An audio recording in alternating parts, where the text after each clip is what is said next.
तो बच्चों स्टार्ट करते हैं। सबसे पहले हम बनाते हैं एक मैप। अब मैप में बताते हैं, मैंने क्या बताया था, सिंधु घाटी सभ्यता कितनी जगह पाई जाती है, टोटल कितने देश में पाई जाती है, तीन देश में पाई जाती है। तीनों देश का मैं अभी फटाफट बताऊंगा, मैप बनाऊंगा तो आप मैप बना के फटाफट बताएंगे कहां कहां पे, ठीक है।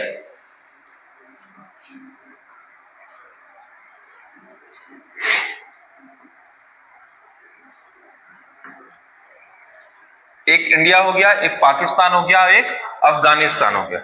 चलिए अदिति बताना चालू करते हैं, कीजिए। क्या क्या मिलता है अफगानिस्तान में? अफगानिस्तान में पहला क्या हुआ, सुर्तघोई, ठीक है। एक स्थल क्या है, सुर्तघोई, और दूसरा स्थल क्या है, मुंडीगौक। क्या है, मुंडीगौक, यही है मुंडीगौक। अच्छा पाकिस्तान में बताइए, पाकिस्तान में कौन सा है, हड़प्पा। पाकिस्तान में हड़प्पा। हड़प्पा कौन सी नदी के किनारे, रावी नदी के किनारे, बिल्कुल सही। दूसरा स्थल है मोहनजोदड़ो, कौन सी नदी के किनारे, कौन सी नदी, सिंधु नदी के किनारे, ठीक है। तीसरा स्थल चन्हूदड़ो, कौन सी नदी के किनारे, अगेन सिंधु नदी के किनारे, कौन सी नदी के किनारे, सिंधु। फिर अगला स्थल कौन सा, आमरी कोट, कौन सा, और एक स्थल कौन सा, बालाकोट, और एक स्थल कौन सा, सुतकांगडोर, कौन सा स्थल है, सुतकांगडोर। सुतकांगडोर कौन सी नदी के किनारे, दास्क नदी के किनारे, कौन सी नदी के किनारे, दास्क नदी के किनारे, ठीक है। भारत के प्रमुख स्थल की बात करते हैं, जम्मू कश्मीर के साइड से,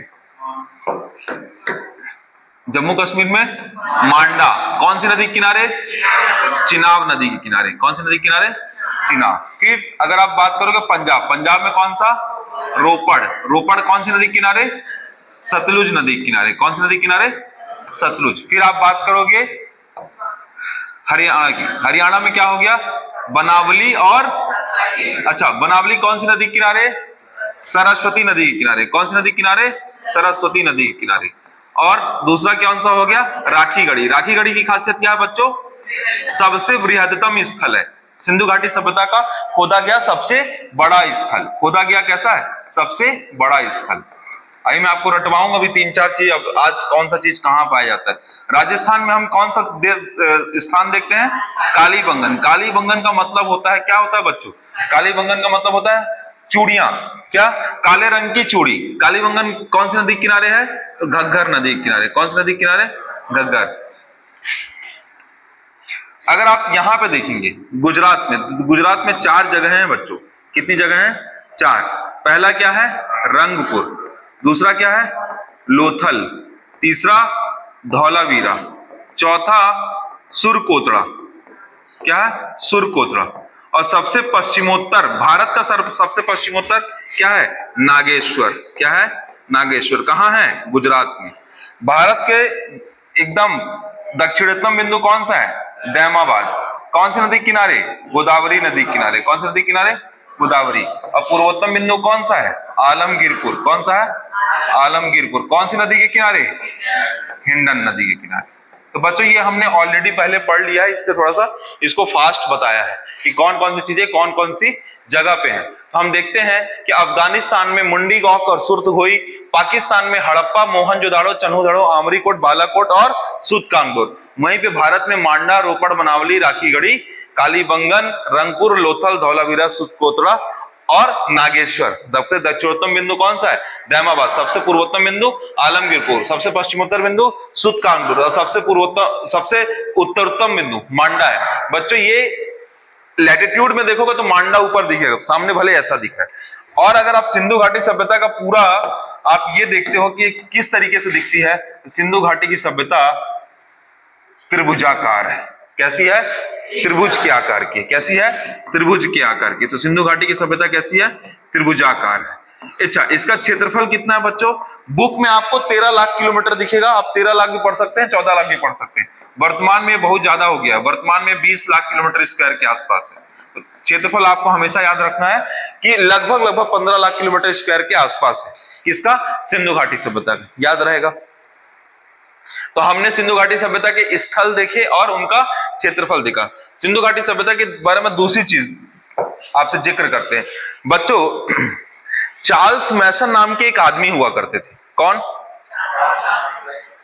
जब लॉर्ड डलहौजी जब भारत आए थे, लॉर्ड डलहौजी, हाँ आप सही सुन रहे हैं, मैं अचानक से डलहौजी का नाम। जब लॉर्ड डलहौजी भारत आए थे तो उन्होंने क्या किया, परिवहन के रेलवेज का विकास करना चालू किया। किसका विकास करना चालू किया? रेलवेज का विकास। सिंधु घाटी सभ्यता आई कैसे, अब उसकी कहानी बता रहे हैं। तो डलहौजी ने किसका विकास करना चालू किया? रेलवेज का। उसके पहले 1830 में, कहा 1813 में लंदन शहर में क्या हुआ था? रेलवेज का विकास हो गया था। किसका?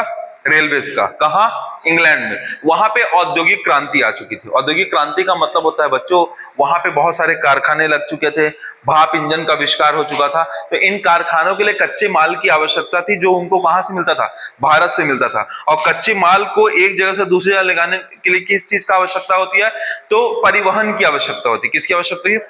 परिवहन के तौर पे दो चीजों का प्रयोग कर सकते थे। परिवहन के तौर पे एक रेलवेज का प्रयोग कर सकते थे और दूसरा जहाज का। तो पानी के जहाज का प्रयोग करते थे अंतरराष्ट्रीय व्यापार के लिए। अब मैंने बताया था ना, व्यापार में अंतरराष्ट्रीय व्यापार के लिए अक्सर किसका प्रयोग किया जाता है? पानी के जहाज का। ठीक है। और बहुत बहुत बेशकीमती और बहुमूल्य सामान हो तो किसका प्रयोग करते हैं? हवाई जहाज का, है ना। और अगर कनेक्टिविटी अच्छी है तो किसका प्रयोग करते हैं? रेलवेज का। किसका प्रयोग करते हैं? रेलवेज का। तो डलहौजी ने भारत में रेलवे का विकास करना चाहा। तो 1853 के आसपास भारत में खुदाई तीव्र गति से होने लगी। जब भारत में खुदाई होने लगी तो कहां से खुदाई हुई? सबसे पहले राजस्थान में खुदाई हुई, फिर राजस्थान के अलावा पंजाब में खुदाई हुई। जहां सिंधु घाटी का क्षेत्र मिलता वहां खुदाई चालू हुई। जब खुदाई चालू हुई कि रेलवेज का विकास करेंगे, यहां से पटरी बिछाएंगे, तो अचानक से उनको ईंटें मिलने चालू हुई। फिर अचानक से खोदते खोदते नगर दिखना चालू हो गया।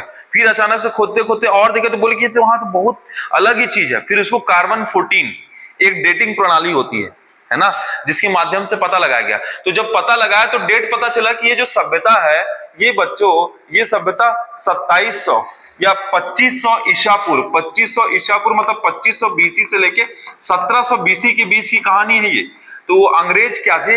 अंग्रेज डर गए कि भारत अपने आप में पौराणिक रूप से या पुरातन रूप से इतना सक्षम देश है। तो अंग्रेजों ने इस बात को छुपाया। अंग्रेजों ने क्या किया? इस बात को छुपाया और बाहर नहीं निकलने दिया। क्यों? क्योंकि उसी टाइम जस्ट 4-5 साल बाद भारत में 1857 की क्रांति हुई और कहीं ना कहीं अंग्रेजों को यह डर था कि भारत के लोगों को वो हमेशा बोलते थे कि आप असभ्य हो और हम सभ्य हैं, हम आपकी तुलना में एलीट हैं, हम आपकी तुलना में गोरे हैं, हमें भगवान ने भेजा है, हम आपको सिखाएंगे कि जीवन कैसे जिया जाता है। चूंकि अंग्रेज डर चुके थे, उन्हें पता चल चुका था कि भारत के पास इतनी अच्छी सभ्यता आज से तकरीबन इतने साल 5000 साल पहले इतनी अच्छी सभ्यता थी, तो उन्होंने इस बात को छुपाया। छुपाते रहा। 1990 हुआ, 1995 हुआ, फिर 1900 हुआ, 1905 आया जब बंगाल का विभाजन हुआ।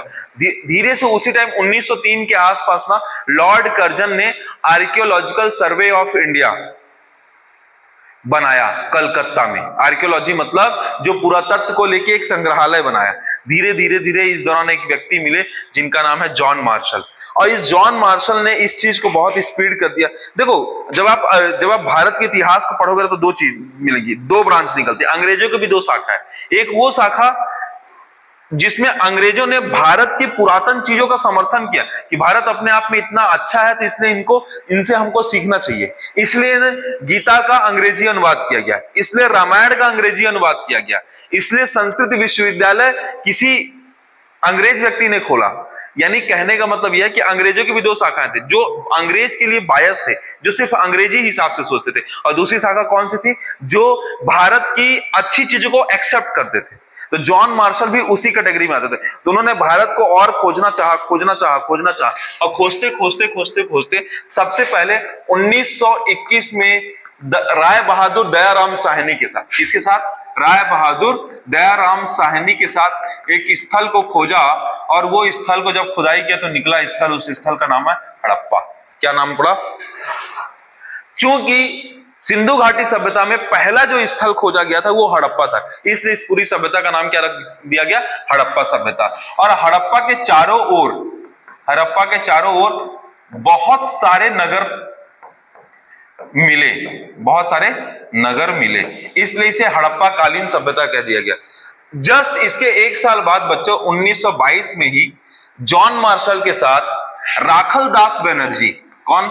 राखल दास बनर्जी। दो नाम तो आप हमेशा याद रखेंगे, एक और 3-4 नाम आपको याद रखना रहेगा हमेशा, तो मैं आपको याद कराऊंगा। राखल दास बनर्जी नाम के एक आदमी थे जो जॉन मार्शल के साथ मिलके मोहनजोदड़ो नाम की एक और दूसरी जगह खोजे, और मोहनजोदड़ो सिंधु घाटी सभ्यता का सबसे महत्वपूर्ण स्थल निकला, सबसे वृहद स्थल निकला। मतलब उस समय, अब तो राखीगढ़ी हो गया, लेकिन पहले सबसे महत्वपूर्ण स्थल कौन सा निकला था? मोहनजोदड़ो। और मोहनजोदड़ो अच्छा स्थल निकलने की वजह से सिंधु घाटी सभ्यता की 2 राजधानियां स्वीकार किया गया। सिंधु घाटी सभ्यता की 2 राजधानियां कहा गया, सिंधु घाटी सभ्यता की 2 राजधानियां बनी।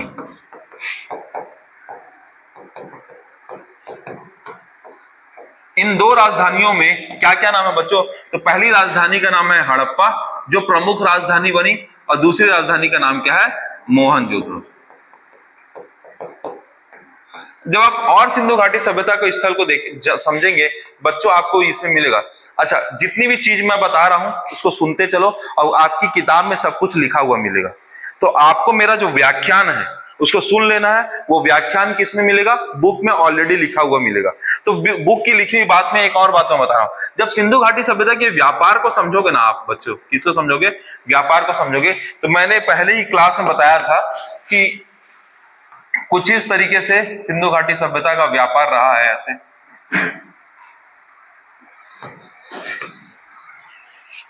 आपको मैंने बताया था यहां पे मिस्र की सभ्यता है। किसकी सभ्यता है बच्चों? मिस्र की। फिर यहां पे मेसोपोटामिया की सभ्यता है। किसकी? मेसोपोटामिया। और मेसोपोटामिया के लोग सिंधु घाटी सभ्यता के लोग को क्या बोलते थे? मेलुहा कहते थे। यहां पे बच्चों नील और दजला फरात की सभ्यता है। नील और दजला फरात की सभ्यता है।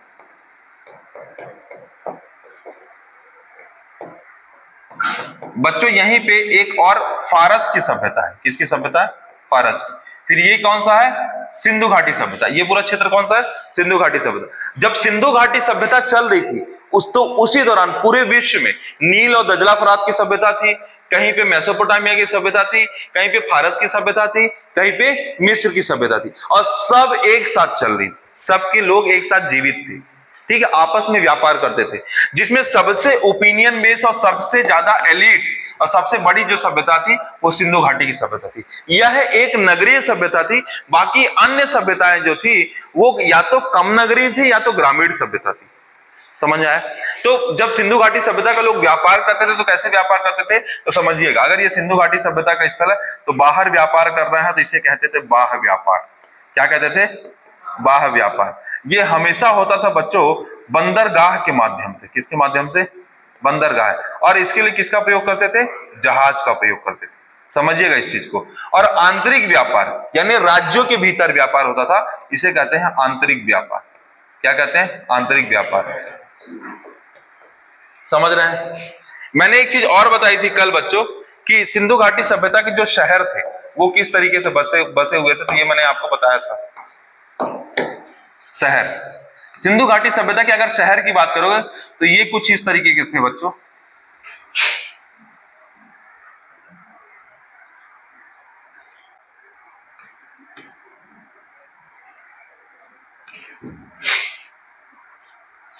कायदे से सिंधु घाटी सभ्यता का स्थल कितने हिस्सों में टूटा था? 2 हिस्सों में टूटा था। कितने हिस्सों में टूटा था? 2 हिस्सों में टूटा था।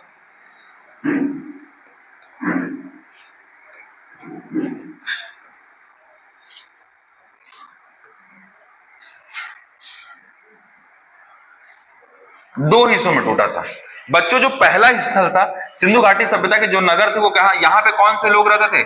सामान्य वर्ग के लोग रहते थे। पूर्व दिशा में सामान्य वर्ग के लोग रहते थे। पश्चिम दिशा में बच्चों अभिजात्य वर्ग के लोग रहते थे। कौन से लोग रहते थे? अभी अभिजात्य वर्ग में कौन कौन से आते हैं मैं बताऊंगा। जो सामान्य वर्ग के लोग थे वो हम जैसे कॉमन पीपल रहते थे। इसमें एलिट अमीर घराने के लोग रहते थे। जो सिंधु घाटी सभ्यता में जो दाह संस्कार प्रणाली थी, क्या बच्चों? दाह संस्कार और कब्रिस्तान जो हुआ करते थे बच्चों, वो साउथ में हुआ करते थे। नगर के कहां पे हुआ करते थे? साउथ में। और जो देवीय स्थल थे, देवीय स्थल या पूजा स्थल जो हुआ करते थे वो कहां हुआ करते थे? नॉर्थ में हुआ करते थे। समझ आया? जो नगर था सिंधु घाटी सभ्यता का, वो जितने भी सिंधु घाटी सभ्यता के नगर थे सब दो हिस्सों में बटे थे। कितने हिस्सों में बटे थे?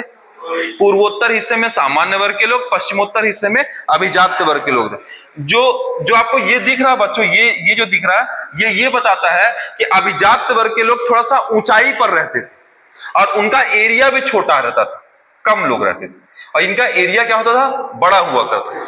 समझ आया क्या कहना चाह रहा? तो अभिजात वर्ग के लोग थोड़ी सी ऊंचाई पे रहते थे, पश्चिम दिशा में रहते थे, और एक एक एक जो ऊंचा स्थल हुआ करता था, और इधर क्या? कॉमन पीपल, सामान्य वर्ग के लोग रहते थे। दक्षिण में दाह संस्कार और कब्रिस्तान के क्षेत्र थे, और पूर्व में क्या था? मतलब उत्तर में क्या था? देवी स्थल और पूजा स्थल के रूप में बटा हुआ था क्या? सिंधु घाटी सभ्यता का नगर। अब देखो सिंधु घाटी सभ्यता के नगर की खासियत के अलावा दूसरा चीज देखिएगा। अभी आप देखते चलिए, सुनते चलिए, सब आपको लिखा हुआ आपको मिलेगा इसमें। सिंधु घाटी सभ्यता में अगर मान लो ये ऐसी सड़क है, तो सड़कें ऐसे हुआ करती थी बच्चों।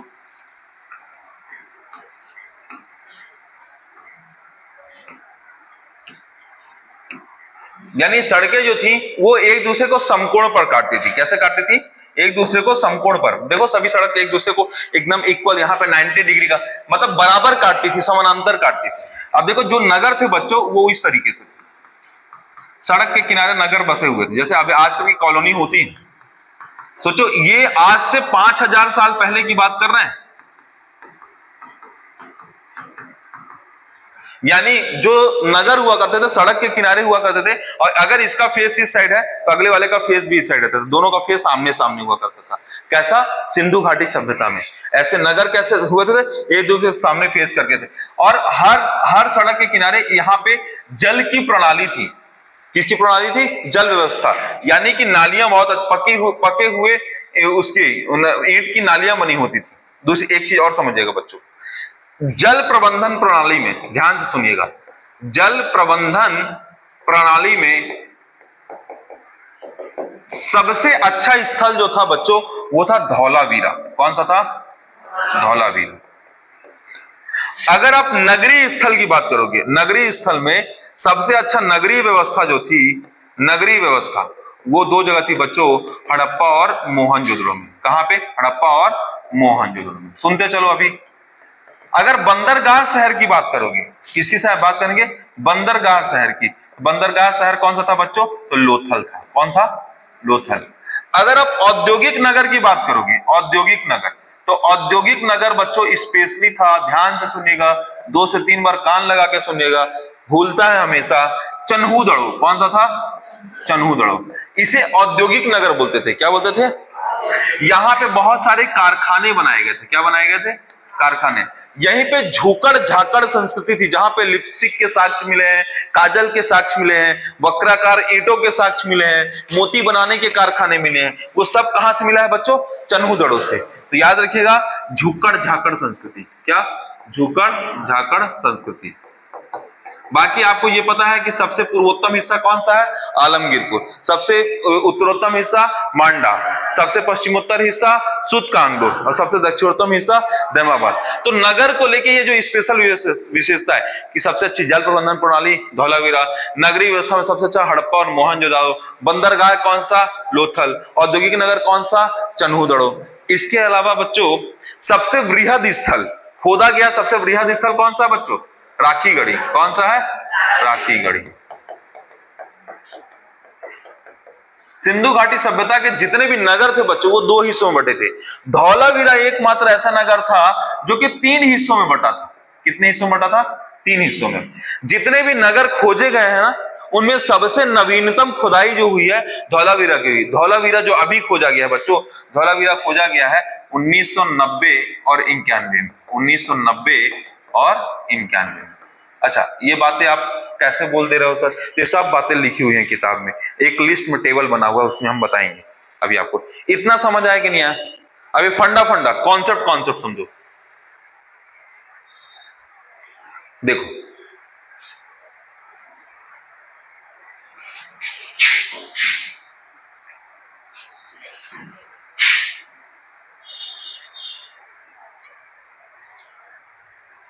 जगह दिख रहा है कौन सा? सुरतभोई, मुंडीगौग, हड़प्पा, मोहनजोदड़ो, चन्हूदड़ो, आमरीकोट, बालाकोट, सुतकांदोर। सुतकांदोर दास्क नदी के किनारे, ठीक है। चन्हूदड़ो सिंधु नदी के किनारे, मोहनजोदड़ो सिंधु नदी के किनारे, हड़प्पा रावी नदी के किनारे। लोथल कौन सी नदी के किनारे है? तो बच्चों लोथल याद रखिएगा भोगवा नदी के किनारे। कौन सी नदी के किनारे? भोगवा। जो जो पूछता है जिसका जो किसी नदी के किनारे है उसका बताना। रोथर कौन सी नदी के किनारे? भोगवा। कालीबंगन कौन सी नदी के किनारे? घग्गर। रोपड़ कौन सी नदी के किनारे? सतलुज। बनावली कौन सी नदी के किनारे? सरस्वती। मांडा किस नदी के किनारे? चिनाब।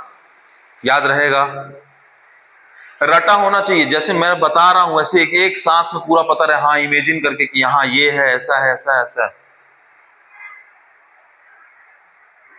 बनावली, राखीगढ़ी, रोपड़, मांडा, कालीबंगन, आलमगीरपुर, रंगपुर, लोथल, धौलावीरा, सुरकोटरा, दैमाबाद, नागेश्वर, सब